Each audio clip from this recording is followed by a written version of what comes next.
বন্ধুরা, তো দেখো এই মেয়েটা অলরেডি 9টা কান্ট্রির প্লেয়ারদের সাথে হাত মিলিয়েছে এবং হ্যান্ডশেক করেছে এবং তাদেরকে পয়েন্ট দিয়েছে 10-এর মধ্যে কে কত আছে। তো এর এমন কপাল ছিল যে রোনাল্ডোর সাথে দেখা করতে পারছিল না, তো লাস্টে দেখা করতে পেরে সে মানে কেঁদে ফেলেছে। আর এরকম কপাল মানে সবার হয় না।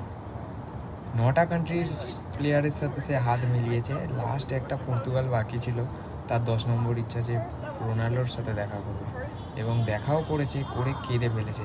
রোনাল্ডো তাকে অনেক সান্ত্বনা দিয়েছে।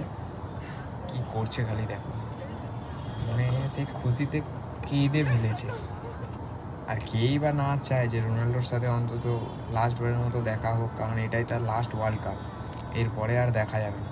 আজ কালকেই যেরকম 3 তারিখ ম্যাচ আছে ক্রোয়েশিয়ার সাথে পর্তুগাল, লুকা মদ্রিচ ভার্সেস পুরনো বন্ধুর সাথে দেখা, যে কোনো একটা বন্ধু তো যাবে ওপরে রাউন্ড অফ 16-এ। তো কে যায় সেটাই দেখা, লুকা মদ্রিচ না রোনাল্ডো, পর্তুগাল যাবে না ক্রোয়েশিয়া যাবে। তো সেটারই ইচ্ছা। 4:30-এর সময় ম্যাচ আছে কালকে, ইন্ডিয়া টাইমে ভোরবেলা। তো যদি ভালো লাগে ভিডিওটা তো একটা লাইক করে দিও।